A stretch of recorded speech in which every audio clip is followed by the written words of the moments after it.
예, 오늘 살펴볼 강의는 의탁을 거스르는 죄에 대해서 살펴보겠습니다. 의탁을 거스른다는 것, 의탁할 수 없게 만드는 것, 의탁을 거스른다는 것은 의탁할 수 없도록 만드는 것인데 그게 죄라는 거예요.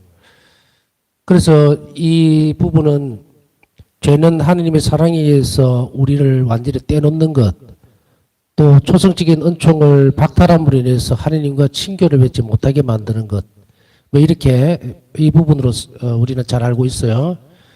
앞에서 쭉 살펴본 것도 그런 내용을 다루었고, 오늘 배우는 것은 한 번 더 어찌 보면 안 들어봤을 수도 있어요.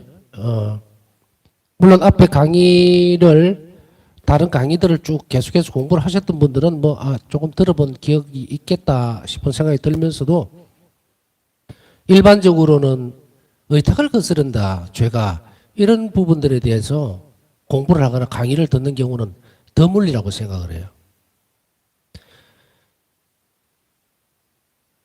죄에 대한 특성들이라든지 죄의 위험성, 또 죄의 독성이나 죄 신비에 대해서 우리는 많은 부분들을 어쩌면 들었을 수도 있지만 이것이 결정적으로 의탁을 거슬러 버린다, 의탁할 수 없게 만든다 하는 죄. 이랬을 때에 우리가 살펴보면 우리 의탁의 태도를 정비해 나가는 과정 안에서, 다시 얘기하면 의탁의 태도를 키워나가는 과정 안에서 죄를 멀리하는 것이 얼마나 중요한지 모른다. 그 통상적으로 일어날 수 있는 그런 죄의 어떤 범주를 떠나서 그 안으로 깊이 들어가야 되는데 이것은 하나님의 은총으로 가능하다 그랬어요.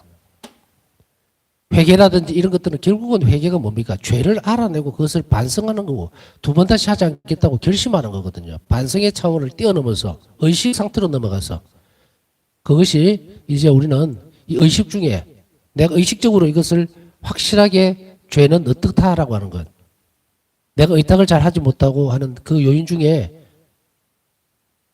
바로 죄가 있다는 거예요. 그렇다면 의탁의 태도를 키워나가는 데 있어서는 죄가 절대적으로 저질러서는 안 되는 부분이죠. 물론 절대적이라는 말을 쓰고는 있습니다만은 우리가 세상을 살면서 어쩌면 우리 삶의 다른 날까지 이 죄라고 하는 것과 맞서 싸워야 되는 상대일 겁니다. 자의적이든 타의적이든 어떻게 여러 형태든 간에 어쨌든 죄라고 하는 그 흉측한 그 부분하고 부딪혀서 싸워 나가야 돼요. 은총의 힘으로 그것을 극복해 나가야 되고. 그래서 악을 이길 수 있는 것은 선밖에 없습니다. 그렇기 때문에 죄에 맞설 수 있는 것도 결국은 하나님 은총으로 인한 뭡니까? 선이에요. 그래서 자비를 계속 베풀어라는 거예요. 자비로운 마음과 태도를 계속해서 키워나가면 어떻게 됩니까? 죄의 성향이 죽어버린다는 거예요. 죄로 기울어지려고 하는 성향이 없어져 버립니다. 점점 약화되고 나중에는 없어지겠죠. 바울사 성령에 있어서는 이런 부분들이 확실하게 드러납니다. 그러면서 이 의탁을 거스르는 것은 죄다. 이 측면에서 바울사 성령은 우리의 큰 교과서적인 게 아니라 큰 서성의 역할, 또 큰 길을 우리에게 열어주고 있습니다. 우리가 이제 일상생활을 하다 보면은 나는 의탁하고 싶은데 정말 예수님 저는 당신께 의탁합니다 하고 말을 하면서도 일상생활 속에서 자꾸 넘어지죠. 불안해하고 기도하고 이랬는데도 또 뭔가 힘든 일이 상황이 생기면 정말 하느님이 내 기도를 안 들어주시나 나를 안 봐주시나 이런 여러 가지 복잡한 상황에 놓여질 수가 있습니다. 그렇지만은 이런 것들이 바로 뿌리를 한번 잘 살펴보면 이 죄의 근원을 두고 있다, 근거가 되고 있다는 것을 우리는 충분히 또 바울사 성의를 통해서 알아볼 수가 있습니다. 자, 오늘 바로 이 부분들을 살펴볼 겁니다. 윤리신학에서는 소망을 거스르는 죄로 절망, 추정, 영적 나태, 낙담 등을 꼽습니다. 소망, 희망이라고도 불리죠. 소망, 희망 같은 말이에요. 이것을 거스르는 것, 절망적인 상황이라든지 추정이라든지 뭔가 이렇게 막 추측하는 거 있잖아요. 확실한 것도 아닌데 막 추정을 해버리는 그런 거. 그 다음 영적인 나태함, 그 다음 낙담. 이것이 뭐로 나옵니까? 죄의 결과물이에요. 낙담을 한다든지 영적으로 막 늘어져서 기도하기도 싫다든지 이게 다 죄의 결과물이란 말이에요. 이 죄가 소망을 꺾어버려요. 소망을 거슬러 버립니다. 왜냐하면 희망이 늘 있는 사람, 밝음이죠. 희망은 쉽게 얘기하면 우리가 내일 정말 희망적인 어떤 부분들이 내 삶 속에서 펼쳐질 거라고 그런 것을 가지고 있다면 기대치죠. 그러면 얼마나 신나겠어요. 영혼은 아주 활동적이고 활기가 있게 됩니다. 그런데 죄는 바로 낙담이라든지 절망이라든지 영적 나태라든지 이런 것들을 막 불러일으켜요. 죄의 결과물이에요. 그걸로 인해서 낙담을 해버리면 어떻습니까? 희망이 없어져 버리죠. 그래서 우리는 아무것도 할 수 없는 상태. 정말 귀찮아. 나는 아무것도 할 수가 없어. 이래가 이 살아가 뭐 할까? 이런 여러 가지 것들 이 전부 다 낙담이죠. 그러다 보니까 그것은 어디까지로 연결이 되어지느냐? 신앙적인 영적 나태로까지 가는 거예요. 아이고 미사가 하면 뭐하나? 내 상황이 이런데 내가 형편이 좀 좋아져야 가지. 그런 경우들 한 번씩 겪으셨죠? 아주 없다고는 못 하시겠죠? 때때로 우리가 다른 영적 나태는 다른 형태로도 드러납니다. 뭐 재밌는 드라마를 하고 있는데 다 미사 시간 가야 될 때는 되고 막 이런 그런 많지는 않겠지만 아마 그런 경우도 많이 있었지 않을까. 이런 유혹들도 마찬가지로 영적 나태함이에요. 뒤를 돌아보면 옛날에 이런 사람들이 많이 있어요. 자기 아이들에 대해서 이야기하면서 우리 아이가요 지금 냉담 중인데 정말 청년회도 열심히 하고 주일학교 교사도 하고 있는데 왜 이런지 모르겠어요. 그럼 왜 그랬어요? 이게 답이 나오죠. 그 영적 나태함은 결국 죄의 결과물이에요. 회개하지 않으면 안 되죠. 근데 이 부분은 나중에 또 다시 다룰 겁니다. 많이 얘기를 했습니다. 설득도 하고요. 뭐 좋은 말로도 얘기하고 그렇게 해서 또 성당에 가자고 막 얘기도 하고 이렇게 했는데도 말을 안 들어요. 이런 거. 그래서 절망 상태를 오히려 본인이 막 가지고 있는 그런 부모들도 많이 봤고. 그러나 이거 나중에 다룰 거예요. 걱정하지 마세요. 인간의 영혼을 바꾸는 것은 하나님이에요. 기도 생활입니다. 이제 우리는 점차적으로 이런 부분들을 살펴보면 아 우리가 해결하지 못했던 정말로 꽉 답답한 왜냐하면 예수님이 좋은 거를 본인은 알아요. 본인은 알기 때문에 아이들의 냉담이라든지 이런 것들 굉장히 걱정을 많이 하게 되고 또 우리 자신들을 돌아봤을 때도 요즘 왜 이렇게 내가 나태해졌을까? 왜 내가 게을러졌지? 우리는 게을러졌다 그런 표현을 쓰죠. 그전에는 부지런하고 본당 활동도 잘하고 뭐 시간 나면은 가난한 사람들도 한번 찾아보고 병자들이라든지 노인들 봉사도 가고 이랬는데 어느 순간에 내가 팍 떨어져 버린단 말이에요. 근데 그 원인을 못 찾아. 그리고 이렇게 막 일어나려고 하는데 힘이 없어요. 힘이 없어. 그걸 극복하고 싶어요, 마음은. 그런데 몸이 안 움직인다 해야 될까? 그 왜냐하면 죄에 짓눌려서 그렇다. 죄에. 그 죄 특성이라든지 죄에 대한 깊이 있는 묵상, 성찰, 죄 신비에 대한 그 하나님께 은총을 청하면 돼요. 그렇게 함으로 인해서 우리 안에 완전히 나를 나른하게 만들고 나태하게 만들고 짓누르던 죄들이 올라오면 그 성사 안에서 주님께 봉헌하고 맞춰버리면 돼요. 그러면 이제 몸이 조금씩 움직이기 시작하죠. 자, 이건 다음에 또 다룰 수가 있으니까 이 부분까지만 하겠습니다. 파우사순녀 일기에는 의탁을 거스르는 죄로 불신, 의혹, 낙담, 절망 등이 적혀 있습니다. 절망도 의탁을 거스릅니다. 맞죠? 절망. 내가 믿으면은 희망이 있으면은 계속 의탁가 예수님께 맡기면은 희망이 있으니까 예수님께 희망이 있으니까 하잖아요. 근데 그게 안 되는 게 뭡니까? 절망이에요. 그 다음에 불신들, 의혹, 낙담, 좌절하거나 실망하거나 그거는 참 하느님을 우리가 낙담하거나 이런 경우에 왕왕 빠집니다. 저도 마찬가지고 어떤 데는 탁 하다가도 탁 실망해버리고 왜 이렇지 막 이럴 때도 있어요. 그러나 그것에 너무 오래 머무르면 안 됩니다. 그때는 우리의 정신과 마음을 어쨌든 기도로 추스르면서 아버지를 봐야 돼요. 아버지 선성해. 아버지 선하신 분이니까 나를 이렇게 실망시키지 않으실 것이다. 나를 낙담시키지 않으실 것이다. 좋은 것으로 결국은 나타날 것이다. 나는 그것만 믿고 기도하고 열심히 살 것이다. 이거예요. 그렇게 돌아가야 되냐. 여하튼 이런 그 죄로 인한 것이 바로 이렇게 적혀 있습니다. 바울사성에는. 이렇게 어떤 것들이, 어떤 죄들이 바로 의탁을 거스르는 죄가 되는가. 이건 단지 그냥 내 낙담한 상태가 아니잖아요. 의탁을 거스르는 죄라 그랬어요. 그래서 그리스도인들은 사랑은 정말 희망적이에요. 항상 열정이 있어야 되고 뭔가 고장이 나면 이것이 누수 현상이 벌어져요. 그렇기 때문에 그리스도인들은 항상 활기차고 낙담해서는 안 됩니다. 가끔씩 제가 아주 가끔씩 신자들에게 본당 신부할 때도 그 얘기를 했어요. 아니 왜 성당에 들어오는 신자들 얼굴을 보면은 정말로 무슨 뭐 낙담 덩어리를 세상 고민을 다 안고 들어오듯이 그렇게 인상을 쓰고 들어옵니까? 밝은 사람들을 별로 못 보겠어요. 그게 그 맞는 태도일까? 물론 세상 가운데 정말 일주일 동안 살면서 너무 세상적인 것에 고민도 많고 짓눌려 있을 수 있어요. 그러나 해결책이 있잖아요. 미사 안에. 성체성사 주님 앞에서 해결책이 있는데 왜 그것이 기쁘잖아요. 우리는 해결할 방법이 있고 그리고 해결을 해 주시겠다는 그런 하느님이 계신데 왜 그렇게 어깨가 처져 있고 낙담을 하고 있는가? 이것을 우리가 잘 고쳐 나가지를 못해서 그래요. 잘 교정하고 잘 배우고 실천하면은 항상 주님께 대한 기쁨과 그리고 평화 가운데에서 들어올 수 있어요. 마치 항상 보면요, 막 사순시기 같아요. 어떤 때는.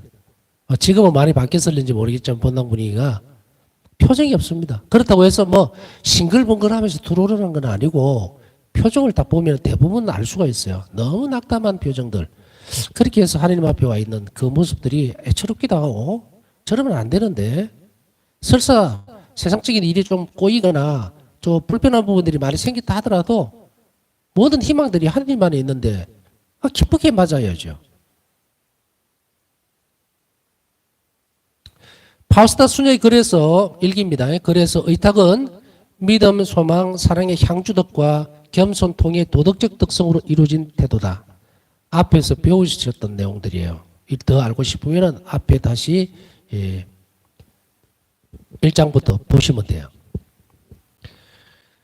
향주 삼덕은 믿음, 소망, 사랑은 우리가 세례를 받을 때 부어진다고 그랬어요. 왜냐하면 우리는 이것을 가질 수가 없습니다. 그래서 우리는 세례 때에 이 부분들을 부어지고 은총으로 우리가 받는 내용이라 그랬어요. 그래서 대신덕이라 그러죠. 우리가 하느님을 바라고 믿고 사랑할 수 있는 것, 그것은 뿌리는 하느님이신 거예요. 우리가 뭐 세례를 받고 내가 뭐 하느님을 선택하고 한 게 아니고, 물론 우리가 나 세례를 받고 신자가 돼야 되겠다 하는 결심, 그것은 많은 사람들의 그리스도교인들의 희생으로 나에게 주어지는 은총의 시작이에요. 은총이 시작된 거죠. 그래서 그것을 결심했다 하더라도 이 세례 때에 대신덕에 대한 믿음, 소망, 사랑 이것에 대한 은총이 그냥 주입되지 않으면 우리는 절대로 한 발자국도 앞으로 나갈 수가 없어요. 그래서 이 향주덕, 이 의탁을 구성하는 요소입니다. 겸손과 통해. 도덕적 특성은 뭐라 그랬습니까? 도덕적 특성은 사람과의 관계에서 이루어지는 특성이라 그랬죠. 사람들을 이해하고 받아들이고 인내하고 뭐 이런 부분들. 그래서 사람하고 사람 사이에 이루어지는 이 관계들에서 이루어지는 특성이 바로 도덕적인 특성이라고 얘기했어요. 그래서 겸손해지고 통해하고 이런 부분들. 그러므로 이러한 특성들을 거스르는 죄가 동시에 의탁을 거스르는 죄가 됩니다. 그렇죠? 특성을 거스르는 죄는 바로 의탁을 거스르는 죄입니다. 왜? 이 특성에 이 대신덕과 도덕적 특성이 몽땅 뭉쳐져서 이 태도들이 합쳐져서 의탁의 태도로 간다 그랬죠? 그렇기 때문에 이것을 거스르는 죄는 뭐다? 의탁의 태도를 거스르는 죄가 된다. 이 말입니다. 의탁을 거스르는 죄로는 이 밖에도 의심, 하나님께 대한 미움과 교만에 있으며 통회나 인내, 변화의 결여도 포함이 됩니다. 의탁을 거스르는 죄들은 도덕적 특성 외에도 의심한다. 의심 뭔지 알죠? 이 두 비율에 불리는 의심은 그냥 복음에서도 의심스럽고 또 신부님이 강론하는데도 저 맞나? 진짜일까? 이런 것들. 여담입니다만은 제가 어떤 부분들하고 이제 신자들하고 본당 신부할 때도 이런저런 얘기를 하다가 제가 제일 듣기 싫은 소리가 신부님 그거 진짜입니까? 이 말 정말 듣기 싫어요. 내가 딱 그대로 이야기를 했어요. 그런 이야기 하지 마라. 도대체 신부가 신앙에 대해서 얘기를 하는데 그게 진짜입니까? 이래 버리면 당신들 어디 가서 믿음의 뿌리를 찾을 거냐? 그걸 어디서 가져올 거냐? 하느님에게서 바로 받아올 거냐? 이런 것들은 본인 자신들은 굉장히 이거는 되돌아봐야 돼요. 이것은 비단 그 부분에만 해당되는 것이 아닐 거예요. 그 사람은 매사를 의심할 수 있는 사람이에요. 사람과의 관계에서, 일에서, 뭐에서 전부 의심적이에요. 의심적이에요. 의심은 어디를 이렇게 상하게 만들어 버립니까? 신뢰죠. 믿지 못하니까 의심하는 거잖아요. 그래서 이것은 굉장히 안 좋은 부분이에요. 그래서 교회에서는 보면은 이런 부분들이 기억이 나는데 확인되지 않는, 다시 얘기하면 확실하게 드러나지 않는 한 긍정적으로 판단한다. 네, 교회법을 다루는 이 말이 나와요. 확실하게 완전하게 되지 않는 한, 증거가 드러나고 확실하지 않는 한은 쓸데없는 의심은 하지 말아라. 이 추정하지 마라. 의심하지 마라. 그것은 뭐라고 이야기했습니까? 무조건 확실하게 드러나지 않는 한은 모든 것을 긍정적으로 봐라. 부정적으로 보지 말고 긍정적으로 봐라. 우리의 살다 보면 뭐 이 사람이 저렇다더라, 누가 어떻다더라 막 이러죠. 그 추정되지 않는 그런 부분들이, 이런 부분들에 대해서 의심을 하기 시작하면은 의심병이라고 들어봤죠. 우리가 그냥 흔히 쓰는 그거 용어예요. 뭐 무슨 진짜 병이겠습니까? 성향입니다. 그래서 어떤 사람을 만나면 참 불편한 사람이 있어요. 저 사람은 매사에 뭘 의심하고 또 캐고, 물론 그 의심이라고 하는 것이 긍정적으로 작용할 수도 있습니다. 꼼꼼함하고는 다릅니다. 성격상 꼼꼼해서 뭘 이렇게 하는 그거하고는 달라요. 특히 영적 성향에 있어서는 이 부분들은 의심이 많은 사람은 복음을 못 받아들입니다. 못 받아들여요. 전에 뭐라 그랬습니까? 신앙은 받아들임이라 그랬어요. 근데 의심이 있는 사람은 이 받아들임에 고장이 나가 있는 거예요, 이 상태가. 이것은 은총으로 고쳐나가야 돼요. 기도로서 이것을 없애주십사고 하나님께 매달려야 합니다. 그 다음에 하나님께 대한 미움. 기도를 들어주면 좋아라 그러고 기도를 열심히 했는데도 안 들어주면 자꾸 미워하는 거예요. 싫다요. 그래서 냉담하는 사람들도 많이 봤어요. 자기가 그렇게 열심히 기도했는데 하나님이 안 들어주다. 나중에 이 부분들도 따로 다룰 겁니다. 기도가 왜 안 들어졌는지, 정말로 안 들어진 건지, 사실은 들어졌어요. 들어졌어. 내가 원하는 것과 하느님이 주시려고 하는 것이 달라서 그래요. 그건 나중에 다루도록 하겠습니다. 그 다음 교만이 있습니다. 교만. 그렇죠? 겸손이 없으면 의탁할 수가 없죠. 그 다음에 통해나 인내, 변화의 결례도 포함됩니다. 통해하는 것, 인내심, 변화, 앞에서 다 배웠던 내용이죠. 이제 총체적으로 거의 지금 의탁학교 다 끝나가기 때문에 종합적으로 이제 정리를 하고 있는 겁니다. 의탁을 거스르는 모든 죄의 뿌리는 하나님 자비 신비를 알지 못하는 데 있다. 이 부분은 명심하셔야 됩니다. 뒷줄을 쫙 그어야 돼요. 의탁을 거스르는 모든 죄의 뿌리, 그 뿌리는 하나님 자비 신비를 알지 못하는 데 있다. 알지 못하기 때문에 의탁을 못하는 거예요. 그래서 뭐라 그랬습니까? 지성적인 노력은 반드시 필요하다. 하나님 자비 신비를 알면 알수록 어떻게 한다? 의탁은 점점 커진다. 많이 알수록 많이 사랑한다는 말과 지성적으로 많이 할수록 노력에 의해서 많이 할수록, 물론 이 지성적인 노력만이 전부는 아니라고 여러분들 이해하시죠?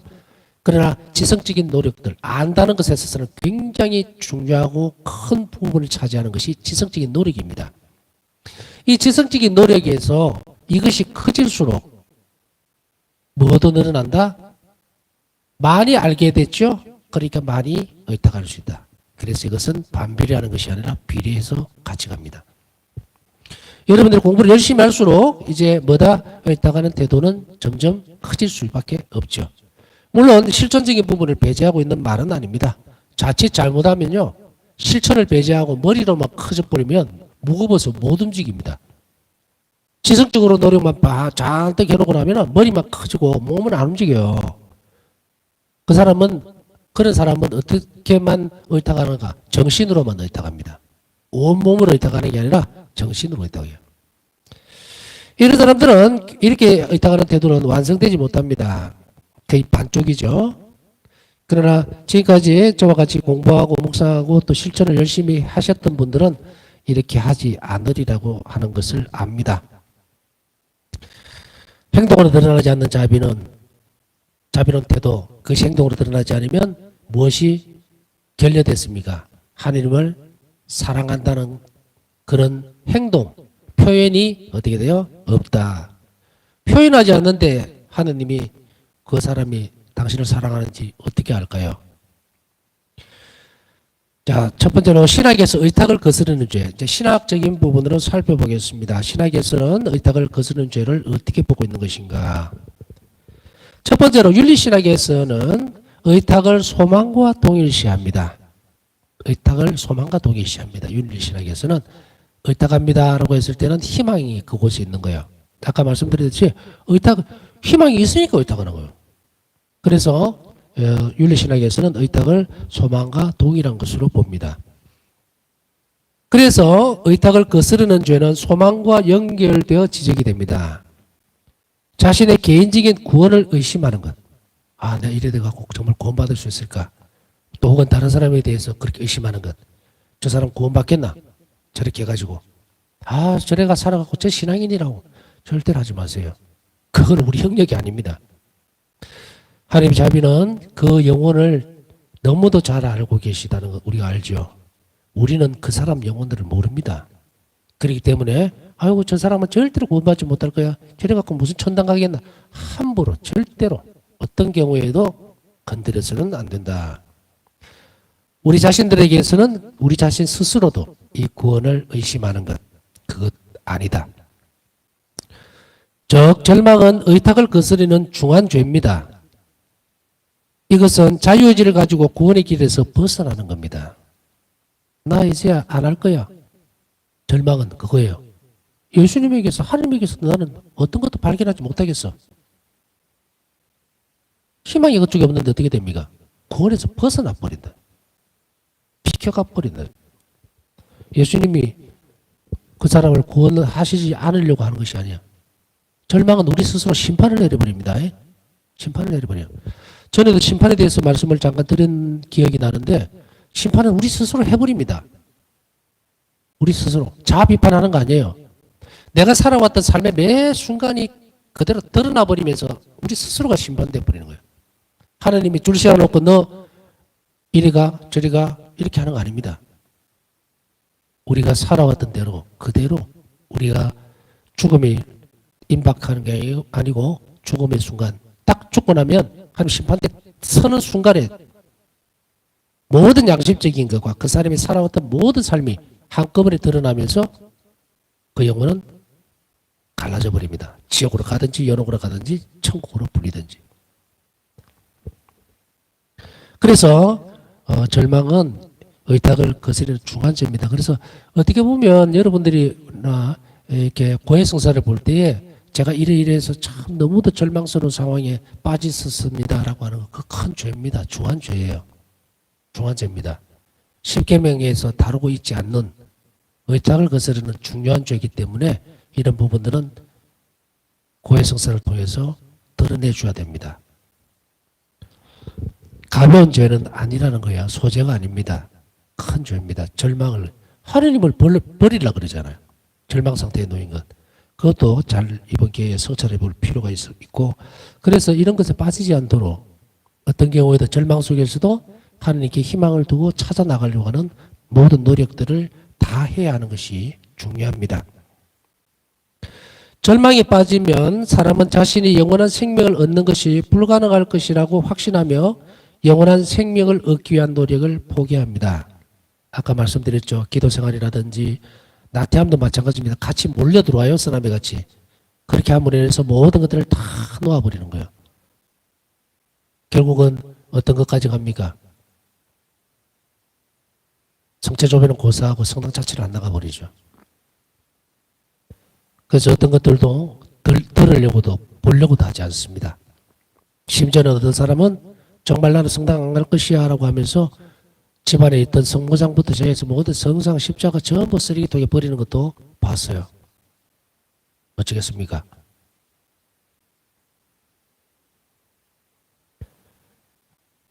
폐악질이죠, 폐악질. 악이 그렇게까지 만들어버리는 것. 이런 것들이 바로 모든 생명을 포기하는 노력을 포기하는 태도입니다. 절망에 빠진 사람도 하나님의 존재는 부정하지 않는다. 극단적인 상황을 아까는 말씀드렸고 절망 속에 빠졌다고 해서 무조건 하나님을 부정하는 것은 아니에요. 얕은 절망들이 있습니다. 하나님 존재는 부정하지 않습니다. 그러나 좀 나락에 떨어져 있는 상태예요. 나락에 떨어져 있는 상태. 아까 앞에서 설명드렸던 그런 영혼들은 완전히 그냥 굳어져 버린 거예요. 완전히 굳어서 냉담으로 들어가서 완전히 포기해버리는 그런 상태고 지금 다루고 있는 이 부분은 두 가지 측면이 있어요. 이렇게 빠진 사람도 있고 또 가벼운 절망감. 어떤 희망을 두고 있다가 좌절을 하거나 절망을 느끼는 경우 많아요. 저도 많고. 그렇지만 또 일어나잖아요. 일어나면 돼요. 구원에서 멀어진 사람들은 완전히 포기한 거예요. 그걸 이야기하는 거고 그렇지 못한 사람들이 대다수입니다. 대다수는 가끔씩 절망 상태에 빠지더라도 또 은총으로 일어서고 그러죠. 그런 영혼들은 오히려 하나님께서 더 기뻐하시는 거예요.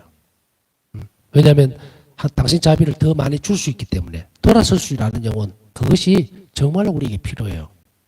안타까운 것은 이 절망한 영혼들을 위해서 그래서 잃어버린 영혼들이라는 것이 이 부분들입니다. 우리가 많이 자비기도를 바쳐라고 예수님께서 말씀하시고 있는 것 그리고 우리 희생을 통해서 잃어버린 영혼들을 교회 안으로 다시 불러들이는 그 노력들 희생 그것이 우리가 조금이라도 노력하고 있는 입장에서는 해줘야 되는 몫입니다. 그러나 그는 하나님께서 자신을 구원하고자 하시고 또 구원하실 수 있다는 진리를 거부합니다. 절망에 빠진 사람이 존재는 부정하지 않습니다. 그렇지만 구원하실 수 있다는 그런 진리를 거부한다. 자신의 경우에는 구원이 불가능할 것이라는 확신에 빠지고 이러한 의식적인 결심을 함으로써 하나님께 등을 돌리며 통회와 변화를 포기해버리게 됩니다. 유다스라는 인물이 바로 그 부분이죠. 포기한 사람. 절망 끝에까지 가서 하나님께서는 뭐다? 자신을 구원하실 수 없다고 감히 맞서면서 생을 마감해버린 그래서 지옥에 간 그 인물이 대표적이죠. 의식적으로 결심을 해버리고 하나님의 구원을 거부해버리면서 그러나 하나님 계시다는 걸 알아요. 그러나 자신에게 관련됐을 때는 그걸 의식적으로 거부해버리는 일은 굉장히 위험하죠. 통회하는 거라든지 자신의 변화를 위해서 노력하는 것을 완전히 포기해버립니다. 그는 구원에 무관심하지는 않습니다. 이런 영혼들도. 그러나 돌아온 탕조의 태도를 취하지는 않습니다. 범한 죄를 의식하면서 아버지의 집은 자신에게 문이 잠겨있는 것처럼 여긴다. 그래서 절망이란 고통과 억압 가운데에서도 자비로우신 하나님의 도움을 찾으라고 우리에게 말하는 의탁의 소리를 스스로 포기해버리는 과실이다. 뭐 여러 가지 이제 윤리주의 신학에서 다루고 있는 의탁, 소망과 반대되는 부분들이죠. 그 부분들을 지금 다루고 있는데 이렇게 설명을 하는 거예요. 의탁을 거스르는 죄를. 그래서 이 절망들이 깊어지면 바로 이렇게 어떤 것들도 존재도 인정을 해요. 하나님 계시다는 것도. 또 구원에 대해서 무관심하지도 않습니다. 그래도 구원받고 싶다는 그런 것도 있어요. 그런 어떤 노력도 하지 않는다. 자비로우신 하나님의 도움을 청하려고도 하지 않고 통회도 하지 않고 변화도 하지 않는다. 그러면서도 구원은 그래도 나는 받아야지. 이런 상태. 이런 부분들을 이야기를 합니다. 그 다음에 내적으로 느끼는 위협. 그 자체가 절망은 아닙니다. 절망스러운 상태는 아닌데 위태위태 위협이 뭔지 알죠? 막 억압하고 막 이럴 때는 그 상태를 이야기합니다. 이것은 우리가 겪는 고통이나 고난이 자신의 힘을 초과하는 데서 일어난 일종의 심리적인 파손입니다. 고통이나 고난이 자신이 가지고 있는 능력이나 힘을 초과해버렸을 때, 넘어버렸을 때 드러나는 그런 부분들이에요. 이것을 절망은 아니지만 내적으로는 위협감을 느끼는 거예요. 그래서 이 부분들 나중에 다루어질 것인데 이런 상태, 바울사 성령도 이런 상태에서는 과부하가 걸리는 거예요. 위협이라든지 또 이런 절망스러운 이런 그런 상태가 내가 극복해내기에는 도저히 너무도 힘이 드는 상태. 그때는 바울사 성령은 어떻게 갔느냐? 예수님께 가서 저에게 그런 힘과 능력을 달라고 청했죠. 알아들은 거예요. 포기하지 않고 그래서 빨려 들어가지 않았고 그 상황에서 즉시로 예수님께 가서 주님 이것은 너무도 절망적이고 너무도 힘이 듭니다. 그러니 저에게 힘과 능력을 보태 주십시오. 은총을 주십시오 하고 기도했고 그것을 뭐라고 합니까? 얻어내었다. 그래서 그 능력으로 예수님께서 은총으로 돈 그 능력으로 그것을 절망과 어려움을 극복해 나가는 그 기록을 분명히 일기에 남기고 있죠. 모든 사람은 절망 유혹을 경험할 수 있습니다. 앞에서 말씀드렸듯이 절대적인 절망이라는 것은 없지만 그러나 구원을 포기하는 영혼들도 이 절망의 끝에 가면 절망이 깊어지고 고착화돼 버리면 구원의 길에서 벗어나 버립니다.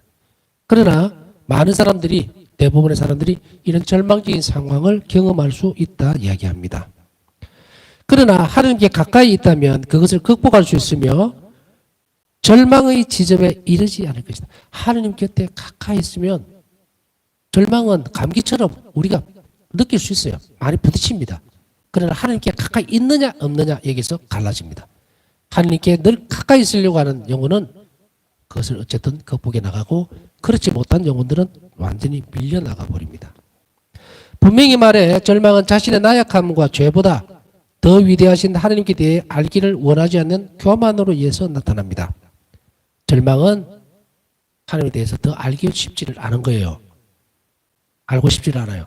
하나님께서 더 위대하다는 것, 더 절대적이라는 것, 내가 겪는 절망보다 하나님께서 더 크시다는 것에 대해서 알고 싶지 않는 그런 교만으로 인해서 나타난다라고 이야기를 하고 있죠.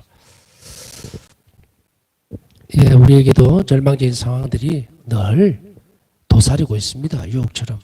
완전히 벗어날 수 없는 부분이지만 그러나 우리에게 분명한 사실은 우리가 예수님께 가까이 있으려고 하고 또 가까이 머무는 한 우리의 기도가 늘 하나님 가까이서 이루어지고 있다면 이런 절망은 하나님 안에서 분명히 확실하게 건너뛰어갈 수 있고 희망으로 바뀔 수 있죠.